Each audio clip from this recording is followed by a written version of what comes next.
Hi, everybody. Welcome back. Welcome to That Dan Band Show podcast, where we talk about the marching arts and other things sometimes too. I feel like it's been a while. My last episode was about DCI 2022. And to be very frank with you, that feels like a lifetime ago. Things are already changing. I mean, it was Labor Day.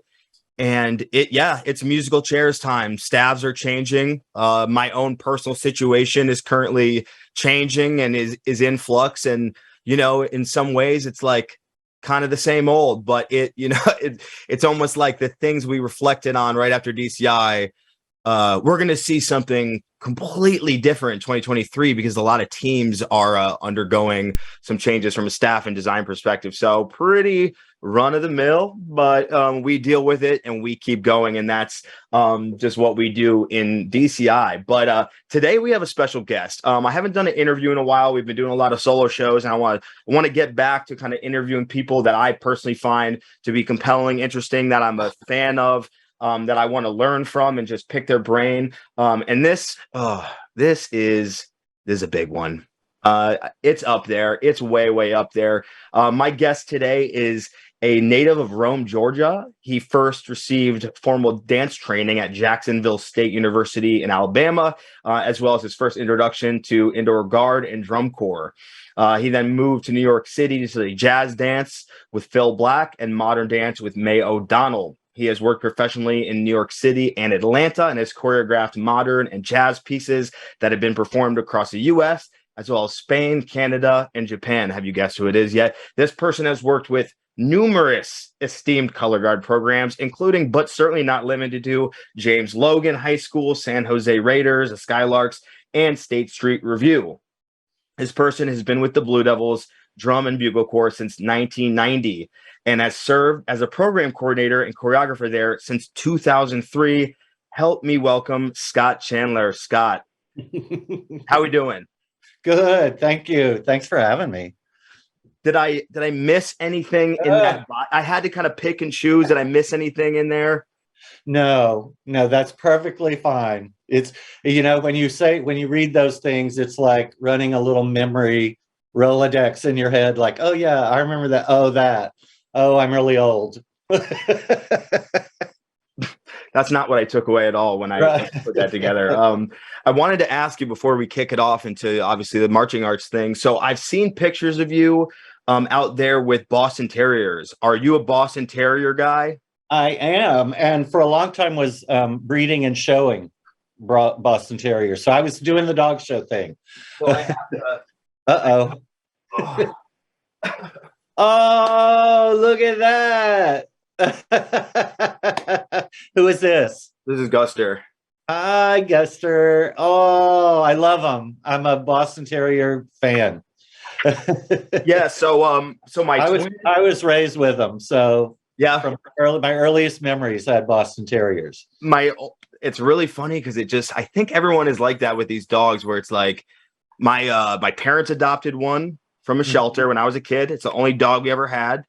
And then my twin sister had one. He just was put down. He would have been 17 years old.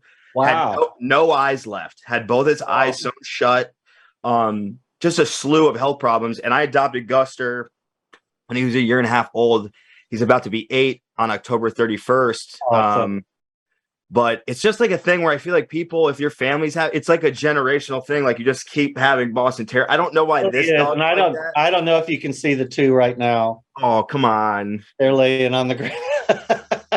Every time I have to do something, they're in here. I freaking love it. I just wanted to let you know we had that little connection because that's very special to me. Absolutely, they're a great dog. They really are. Yeah. They are. They really are. So.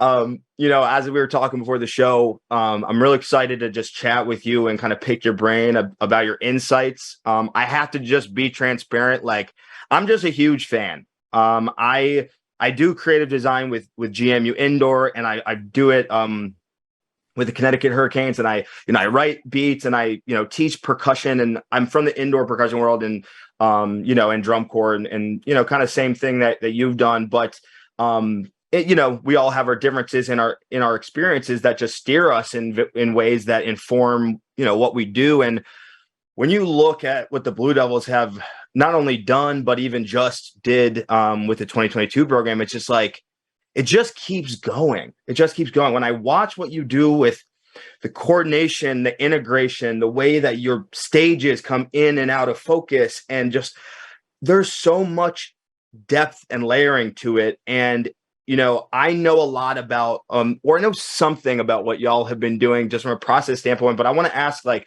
when it comes to design and programming, like, how would you describe like your personal process? Well, we're very much, we create a real good sort of strong directional storyboard to the program to begin. So I have to have that, to go by, to refer to all the time. Then, of course, we get all the normal stuff, count sheets, when the music's coming in and stuff. I hear everything first, though. So Dave Glide is so awesome, and he does all our arrangements, and he'll give me MP3s. So before we even go into the summer, I have a full MP3 of the show, the completed show, which I know is going to change a lot, and that's fine. And we allow for that. We allow time-wise, and there are points in the program or the musical score that we know this may be a place in the future. I'm way on top of that. But then once it gets going, especially with Jay Murphy, we stopped using charts a while ago. We'll chart something if it's really definitive and needs to be charted. If there's a certain drill move that's happening with block turning into I don't know if it works really well for the tools that are on Pieware, we'll chart a couple of pages, but we haven't. We didn't in 19, I don't think. Jamie Hawley does a lot of that, and he could probably tell me if we did. I've never seen any charts in a long time, put it that way. Right. So we work in person, and we get going. We need a way to start. And, once we get going, it's about, okay, where do we go next? We're very hands-on, and we're very in person. And it's a collaboration between the performers and us. I'm constantly asking them questions. How does this feel? Can you make it here? Can you go faster to get to here? We're constantly working like that. And then once you get going, then there's a lot more you can plan ahead of time, that Jay and I can get together. Okay, what are we going to do today? We're going to do this. We got to take care of the props. I mean, we have our list, but the show is choreographed as opposed to performers with their heads in charts or coordinates. We just can't do it. Right. And so we are watching them and reacting to them in real time. We discover a lot from the performers. They're so good, it's incredible. And you start to go, oh, they're really good at this. Let's try this, or this, let's take them this way. Or we need a contrast now. I'm getting bored. We say that all the time. I'm really bored right now. Start something else, get another event going on. Cause we like to work multiple events too. And then it's my job to try to tie them together, Yeah. And a lot of that, to hear it in words, it sounds simple, but even the prospect of the staging process that you are describing, there's just so many moving parts in a DCI drum corps. And it's like, I wonder, like, how you go about that in a way that's fearless. Did you develop a fearlessness around your design? How did you kind of get to that point where you're like, here are some conventional ways we could design, but also here are some other ways? Well, I mean, first of all, it was a process, and the experimentation of working this way, I mean, not only does it come from the dance world, so I mean, I can't tell you any time I've seen a group of dancers with charts, so I'm used to working in 3D, you have to work in real time. Then in Winter Guard, Jay really started breaking ground with working that way and taking staging out of its sort of two-dimensional format, on the page, and making things more dimensional. How to get depth, how to work with two textures that might evolve together as opposed to a line and a line, which that's good too. And you need that for variety. So we try to have both. Mhm. But it started over time. I mean, maybe as far back as 95, 96. Maybe back in there, especially with the Gangster show in 96. I remember we didn't chart the guard at all. The guard was just placed throughout the program. And they were great. I mean, performers now are so incredible and they remember stuff. It's they don't always. We have dot books sometimes, and especially the guard does because they have to learn theirs the quickest, I think. But they don't really need it all the time. Performers are great. They're smart. I enjoy how casual you deliver that, because it's still we're so locked into music, drill, choreography, cleaning. Like there's just these verticals we have to do, and it's like there's not. And what I see in what you all do is the process and the product are so intrinsically tied. When you watch devs at the end, you're like, how could you get all this to fit together? It's like by getting in there and handcrafting it. And I feel like that's super obvious. And one thing I want to ask was just about how you develop your eye for effect, because it's very odd. And like, I might be a rare person in this, but it's odd that people sort of talk about designing for the sheets, right? There's all this conversation about this core designs for the sheets and this core. And it's like, maybe they don't realize, and I'd love your perspective, but like in my opinion, it's like the sheets have been designed around the drum corps as they've innovated. So like for you, when you think about creating GE or evaluating it, like how are you going about like even that subjective process about like that works? Okay. Well, first let's back up for just a second. Sure. Because using charts is really valuable depending on your time frame and the level of education or experience that the performers have. Like all the high schools, and in Japan we use charts. Yeah. And then John Vanderkoff does our drill over there, and he does a great job with them. And then he allows me to go out of it. Like I can skip a page and make them do something else if I need to. Or like he just last week, he had me choreograph a brass feature, and then I just had to send him the page where I finished, and now he'll continue on. So, it's different for your time, your scheduling, and high schools have to go so fast. Colleges too, man. The university goes fast. You don't have time to do what we do with experimentation. But I've always assumed that we want to be at a level that's way up here, that's like can discover whatever another way of doing it is. And that's sort of our job to do that. Now, writing for the sheets, it's an old thing, and Shirley Wickham used to talk about this a lot. And the DCI, all the major organizations get lost in this sometimes. Usually judges are going to be a year behind the groups, the drum corps. And we have lapsed into situations where judges are sort of dictating what design should be. And I think that's what you get a lot of when you see or when you hear people talking about writing for the sheets. Well, that's because the judges are telling you what they want to see, which is not the way it's supposed to be. Right. And our objective and our philosophy, in probably most of the top groups, I would think, is we're supposed to set the standard and they have to catch up. So there is no writing to the sheet. I'm aware of the sheet. I know what's on it. I can't tell you every word that's in the criteria reference, but I'm aware of it. And that's just from years of being around it. And it changes quite often.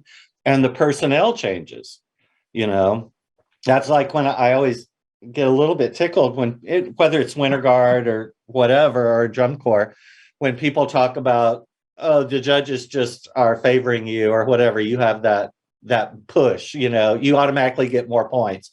The judging panel changes every year. And we're well aware that some of them don't like us. We are well aware of it, as everybody is probably with different people. We have it just like anybody else. So there is no writing for them. And I write about in my book, I write about a chef. Somebody asked a really famous chef, how does he cook for the customer? And he goes, I cook for myself. Yeah. And I hope they like it, but I can't please every single person. Everybody's not going to eat the same food or have the same palate. So why would I just cook and try to anticipate? It's sort of insulting to your audience to pander to them, in my opinion. Mm. So I try to write what we respond to and what's best for the performers.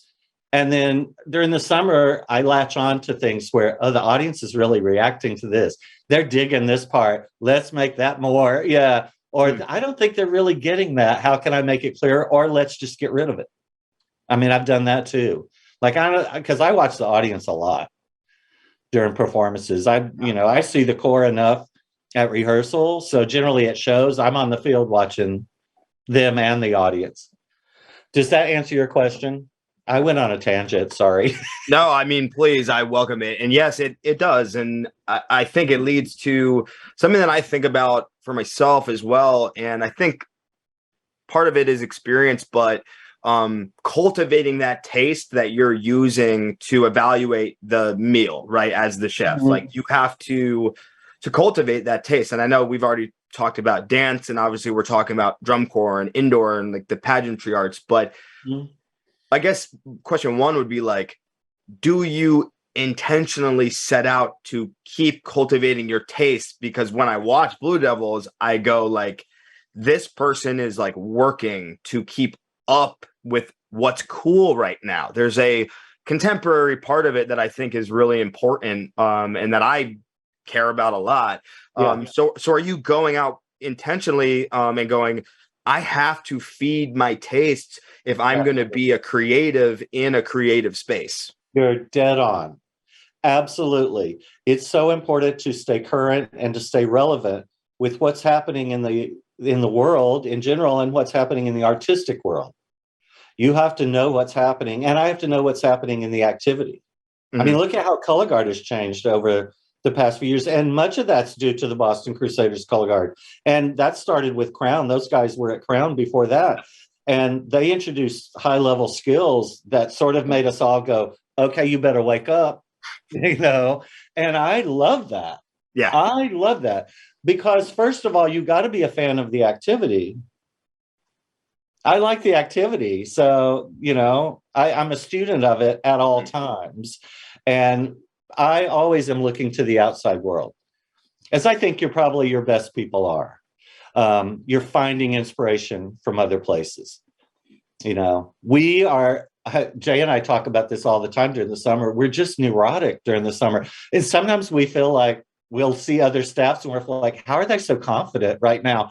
Because we'll be a mess. Like, oh my God, I don't know if this is not right. We've got so much to do tomorrow. I mean, even up until like the last couple of weeks, it's just a nightmare. And we're like, how do people like congratulate themselves on their work? Like, we feel awful about it. Like it's not good enough yet. It's not good enough. Artist. Yeah. So it sounds like, as a person, maybe you're predicated towards that, where you're like, hey, there is something self-conscious about having artistry out there that we had numbers going down. So it's not even like, you're at an exhibit and people are like, this one, that one, they're saying this sophisticated thing. We're straight up getting ranked, right? So there's this like microscope on the details of it, right? So when you're staying relevant and you are drawing inspiration, like, where do you personally go? Like, are you seeking out theater? Are you seeking out music, concerts? Like, what's your personal sort of thought behind feeding that inspiration that you need to keep up? Yeah, I'm constantly trying to keep up with the theater world and what's happening and what's new, the dance world. I mean, but I latch on to, I gravitate towards certain choreographers, so I tend to watch their work. But I'm always looking there. The art world, I'm not as good about that as I should be, but I do try to keep up on who the newest young people who's selling really big right now. Of course, film. and you know, I'm not as good about books as Jay is. He's better about that. But we are looking for that. The fashion world is huge inspiration. Yeah. And mainly because, you know, I like to watch the fashion shows because those are such conceptual events. And you know, it's people get confused by that, like, oh, nobody can wear those clothes. Well, those shows are shows. So they put the craziness out there because it's a show, you know, and they're detailed down to that soundtrack and what the lighting is and what the set. So that's really interesting. Opera is really interesting to look at set wise too, set design, because there's incredible geniuses working there. So yeah, arts. Yeah. And try to stay on what's happening with music. You know, I try, but Dave Glide's really great about that. Mm. I had no idea what Cowboy Bebop was. I was like, how did I miss that? Like, Yeah. and the kids all knew what it was. I was like, how did I miss that one? I'm usually so on top of it, but I had to be educated on that. Which is amazing. I mean, that, you know, I think having people around you that are introducing you to things is like, it's so important. And I would love, just from your perspective, because I've been in that activity as a participant since 2005, which for me feels like a long time, but in the scope of things is like, it's not super long. But you look at the Blue Devils team, like not just the design team, but I mean, throughout the organization, it's like, there's just so much consistency. And it's like, I already know, and I think people know, like, why are the Blue Devils so damn good? Like, because their staff is staying the same. Like, I just don't think there's any surprise. Like, that's not that interesting to me. I get it. I think anyone should get that. I think what I wonder is, like, how did y'all work through it? Because I mean, like I just said, drum corps is very trigger happy. And a lot of drum corps are like, oh, you had one bad year, you're fired. Right. So the Blue Devils it just doesn't seem to be like that. Like, y'all have had years where there's captions in 4th, 5th place, but it's not like cutting heads off. So I don't know, like, how did the organization develop that type of culture? Well, and you know, it probably happened before I'm aware of it, but I was aware of it with Dave Gibbs. Mm-hmm. So, I mean, he was from the beginning, you know, and I've always asked for this anywhere I work. You have to have permission to fail. And so that's always been part of the philosophy here, that, yeah, if it doesn't go great, we'll try again. We'll figure it out. You know, in order to leave here, I mean, you have to, I don't know, you have to do some pretty awful stuff or be just a bad staff member. You know what I mean? But creatively, and we're always trying to infuse the creative process, you know, with new people. So that's fine. And we as we get older, we're also trying to look for those people who are going to take over and understand it so that the quality doesn't drop, you know, if one of us is gone. So I'm aware of that. But no, the organization gives you permission to A, be creative, and B, if it doesn't work out, you have permission to fail. And I teach that to performers too. You know, this is the place, a rehearsal. And when you're learning stuff, this is where you get to try it and see if it works or not. Nobody's going to yell at you. And I'm not going to kick you out and replace you. You know, that's not what we're about, you know. I just like, why is drum corps like this? Not like that, but like this other stuff. No, because I feel like that is not normal at all. You know what I mean? And the thing is too, I hear stories, and of course people talk, and especially during the summer, and kids who were given spots, and then all of a sudden, you know, come May, they are replaced with somebody else. I'm like, how do they do that? I'm so grateful for every person who came here. You know, how do you do that? Just tell somebody to go home. But yeah, I never know if they're really true or not. But I do see the musical chairs, and that's a yearly thing. And that does happen. I mean, I've left corps before, but that was usually my choice to go creatively a different direction. So it happens. But yeah, I don't know. Drum corps, I think everybody gets confused about the winning part of it. And that they sort of don't. It's really fun, and I want to win all the time. So, I mean, but I'm a big proponent of winning. But sometimes you don't. And as I've told the members, it's all about the show. Because the show's going to live on far past anybody remembers the score. Right. or what place you were. I mean, because usually you see a show and you go, I like that show. What place did that come in? You have to go look it up. I do that all the time. So it's all about the show. It's all about the show. Let's make a good show. And sometimes I've dropped the ball, 2005, and other times, it's worked out. So, yeah. I mean, it's to me a little bit, it's like kind of a paradox. It's like, what makes Blue Devils so great? Well, they've kept the same staff for 20 plus 30 years. All right, we want to get better. What we should do? Let's fire 2-3 captions. Right. Yeah, no. And that is our working relationship. And those positions have shifted. Sure. Within our staff, because we don't send anybody. Everybody's valuable in some way, but at some point we might need a new ingredient, right, in the formula, and so people shift positions. And I always keep begging them, let somebody else do my job for a year. Like, that'd be great, and let me just concentrate on something else. It can happen, and I think we're all open to that. So, hopefully. But yeah, we have a lot of experience together, and we sort of know each other so well that we don't have to spend an awful lot of time talking about it. A lot of times people get it. Like, if you have an idea and I can't quite describe it, somebody's going to get it. Like, even Dave Glide with music, I'll have something. I've even been singing stuff to him, can't it be like, and he just gets it. Like, even if I'm not as versed as he is musically. Right. So it kind of leads to like how anyone can kind of break through to this point where you're on the other side of decades working with people.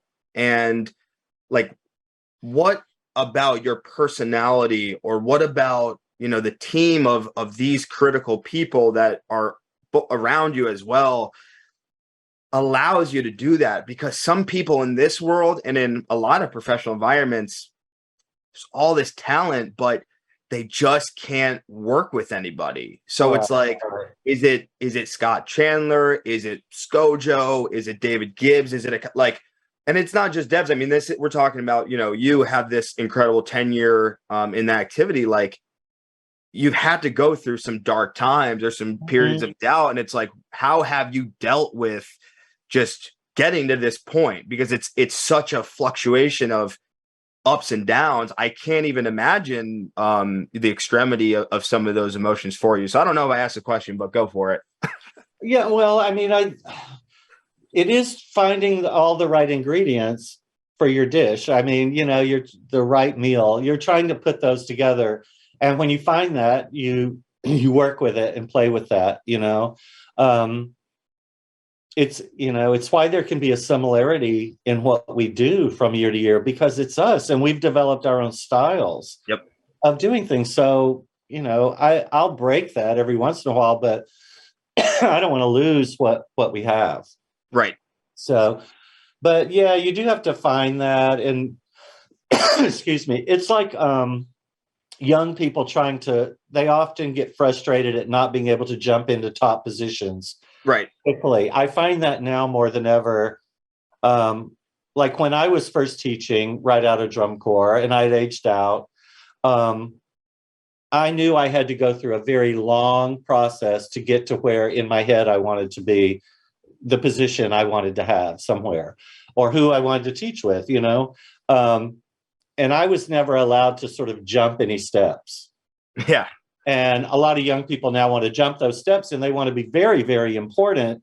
And they've only been doing this for a couple of years, which, if you prove yourself in those short amount of years, that's fine.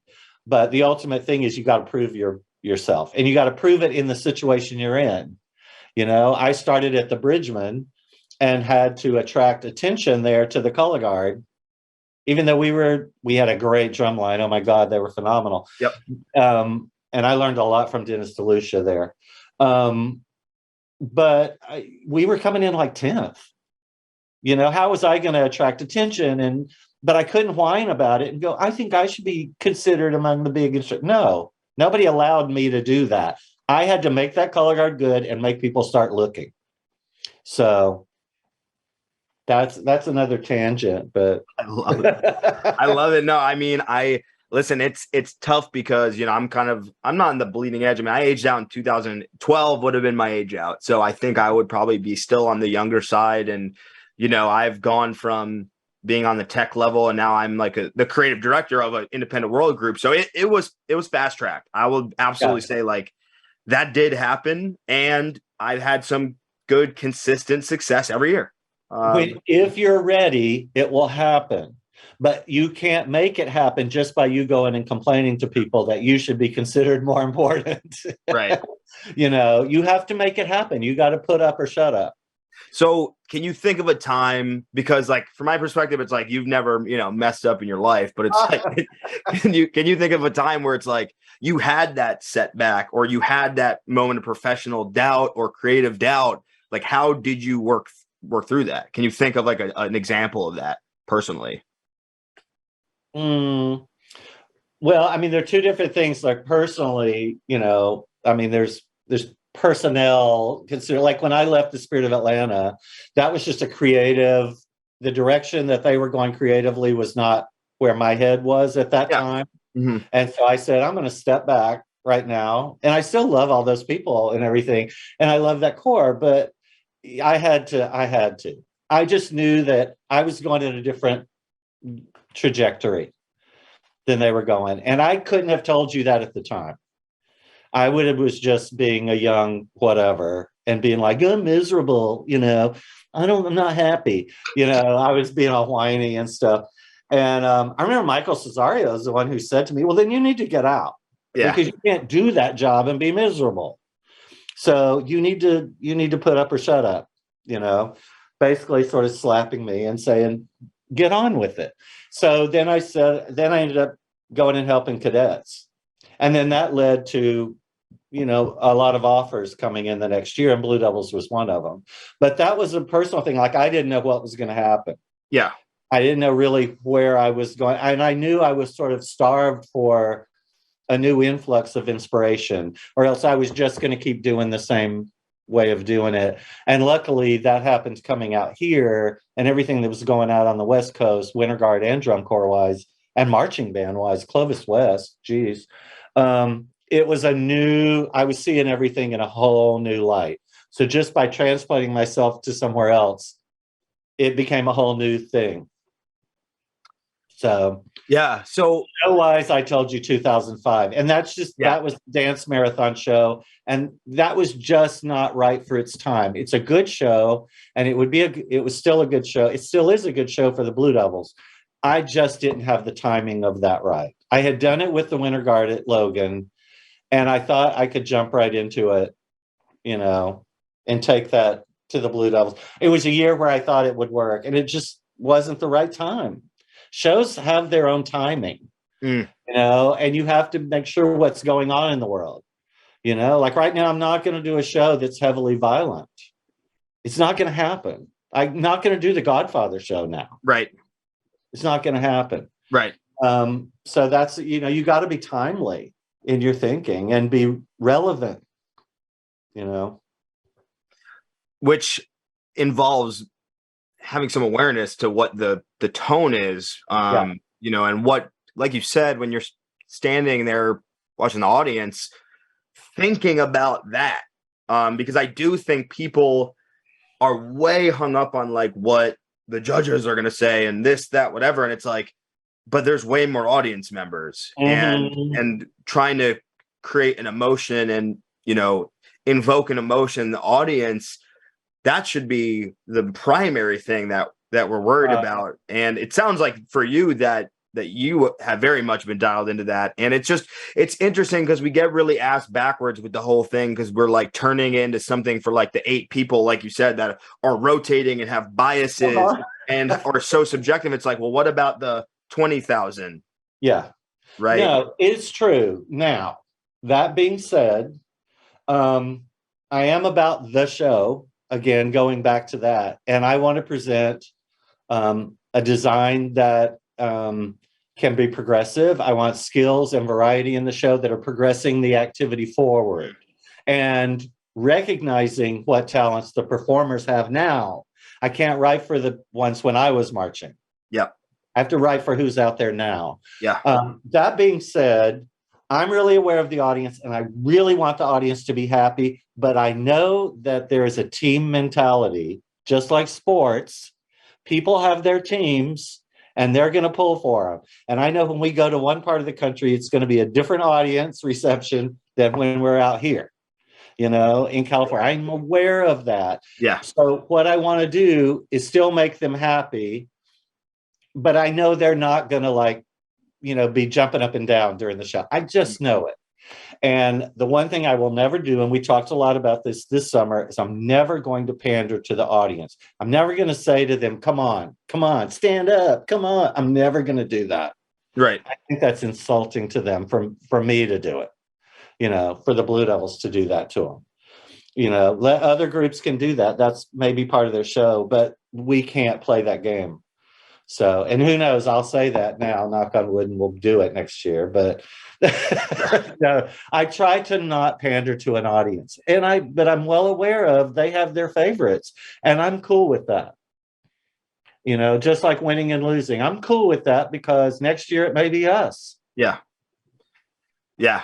And I like the activity, so I don't want to begrudge anybody else their happy moment. Yeah. Have it.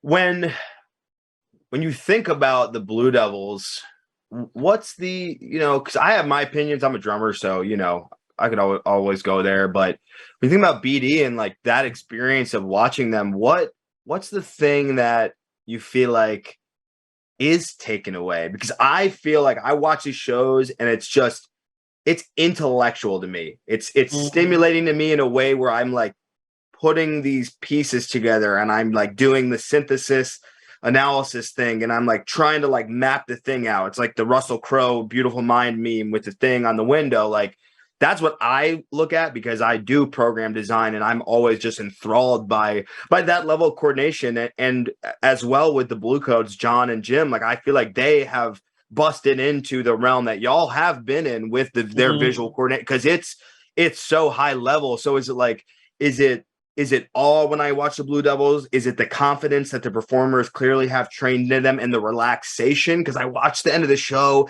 and they pull the horns down. And most groups, when they pull the horns down, they're like, ah, I know. They're explicitly told not to do that. Yeah. So that's like such a vibe with that. And like, is it hopefully that's a clear question. It's like, what am I taking away when I watch Blue Devils? Is there something that you are injecting into this year to year? Well, all of those things. And we think it has to be intellectual. There has to be a visceral aspect to it too. There has to be emotional aspect, but we want you to see the show multiple times. I don't want you to get it in one sitting because we want our audiences to be repeat viewers, and attend more than one drum corps show, or watch it more than one time. So I like to give you new stuff that you can see. Like, oh, I never saw that person over there on that prop. Like, I still see stuff that I'm going, oh, I forgot about that. I remember when we did that. And those two people are climbing up and down, or how that fit with the drill move that flew by and you would have never known it in the moment. But it's there for you. It's there for you to take in. And hopefully you're getting the overall aspect of it. It's the same with concepts. Like with the Fellini show, I did not expect everybody to know who Federico Fellini was. Right. Or what he had done or what those movies were and how they were in film history. But I knew everybody knew what movies were. Yeah. It's a movie show. Yeah. So I think it's all of those things. We do have an intellectual aspect to what we do, and that's a lot of Jay Murphy because he's so damn smart. But also when you do this for a long time, it's like if you were studying freshman English and people kept making you study that all through your senior year. You were still in English 101. In your senior year or in getting your master's in graduate school, still got to take English 101. No, you're ready to move on. You're ready to study different things, look at it a different way. And I think we're real aware of that. And we're aware of that with the performers. They've done a certain amount of things and now they're ready What else can they have to be aware of? And now they're involved in points in the show where it can change from night to night, with their performance, their spacing and stuff, because if they're really excited some night, they may be off a dot, and everybody has to know in that moment, how do I make this, field form work? Because so-and-so got a little too excited on the dance up there, and so they're working in real time.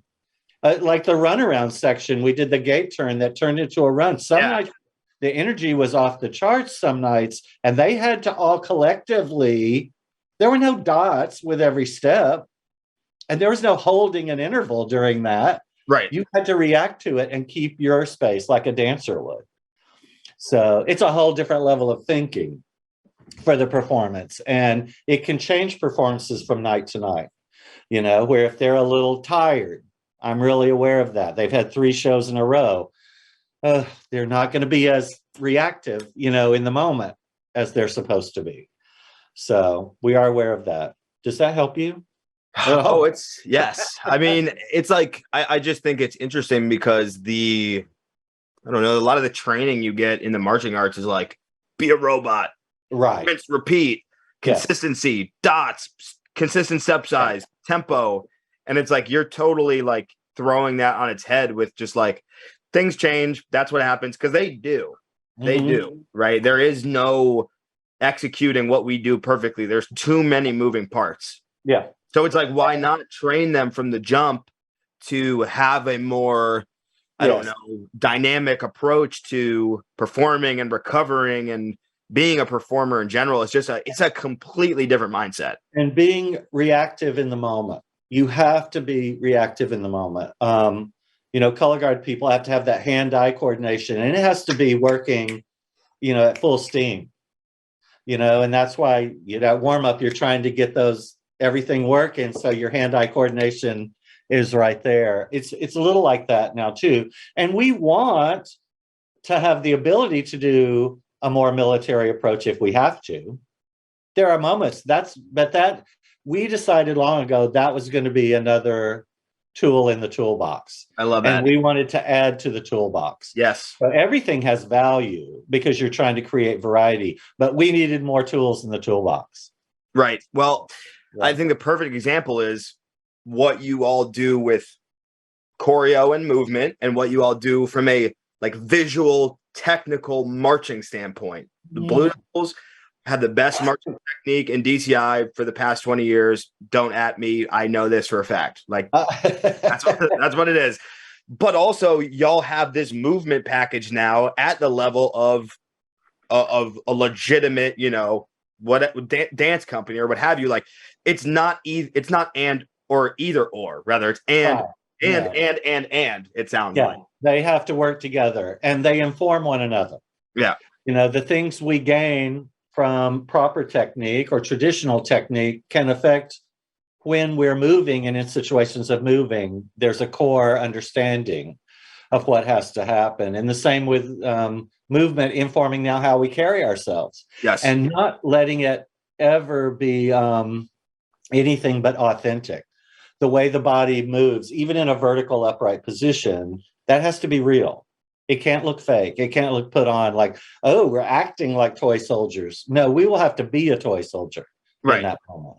Right. And there's a difference. There's a brain wave that has to kick in, a level of thinking. So, and this year was a challenge getting performers that we hadn't seen for a couple of years. And so many brand new to us.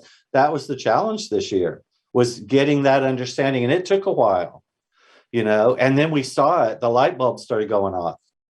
And they started getting it like, oh, they understand. And things would happen where I would like start to give some choreography, simple stuff, and I would think I was going to have to spend time on it. And I'd turn around, like get a sip of water and turn around, they're already doing it. Right. And all I had done was explain it. Okay, here's what we're going to do. I'm going to do some weight shifts here, blah, blah, blah. I turned around, they're doing it. On their own, no instructors, so I'm like, that's where their heads got in the game, and we sort of had that communication. I've got to think, stepping into that that uniform or that experience is just such a high level of expectation that you just have to feel that. And I know I felt that experience marching in the Cavaliers with the amount of history and identity of the drum corps like that. It just congeals for you. And there's nothing that words or teaching can replace, like, with history. So I love what y'all do visually and just, everything. But, as we kind of round home here, I wanted to ask, maybe for myself, but for people listening, when you look back on your career, on your life, and really making a name for yourself and changing the landscape of a medium, like, what would you tell someone who's like, I want to be the next Scott Chandler? Like, what's the nugget of wisdom you'd be like, here's what I would tell you? Well, first of all, be a student of the activity and of all of our activities. I mean, you really have to study it and you have to commit to it. It's not something you can walk into and go, look at me now, give me full authority. You can't do that. Be a student of it, and then find your own voice. And that takes time. That takes time. Sometimes it's fast, and sometimes it takes a long time to find something where nobody can look at what you do and say it's somebody else.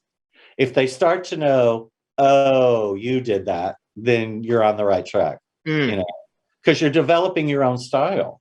You're not just mimicking what the activity does or what's trendy, and that doesn't mean you can't do things, like, especially color guard people. It doesn't mean you can't do things that other people do, but you have to recontextualize them and you have to give them your own perspective.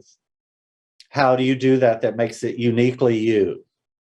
And that was something I got my hand slapped on early on from people who are mentors, whether that was like a Shirley Wickham or Sal Salas or Mickey Kelly. Donald Angelica was in that, who would say to me, you can do better. That's not good enough. Back to the drawing board. The ending's not good. That move, you can't do that move. They would tell me things. So I worry now that younger people don't have those people giving them that level of honesty that I was lucky enough to have. And sure, it would piss me off sometimes, but it worked. It worked. I realized I had to make my own way. And I think everybody should be wanting to do that. Take the activity to the next step. Add the next step. Once you know what it is and you've proven yourself to be proficient at what it is currently, your job is to move it forward. And you marched in some of those shows. When you're mentioning that was moving the activity forward. It wasn't just settling into what had already been done. Right. And so that's what we're aware of. And you're not going to be 100% all the time at that, but that's got to be your goal. So anyway, be a student, find your own voice, find your own way, make your own way. Scott, it has been freaking amazing, mind-blowing. I mean, it's an honor to get to meet you and just steal an hour of your life and just pick your brain. And I'm definitely going to just take a lot away from this, and I'm sure a lot of people are as well. So I just want to thank you for jumping on and doing this with me today. My pleasure. Thanks. I enjoyed talking to you. Thank you, Scott. I appreciate that. And with that, everyone, I'll see you next time. Thanks for stopping by. Like, subscribe, do whatever you're supposed to do on the internet. So I'll see you later. Bye-bye.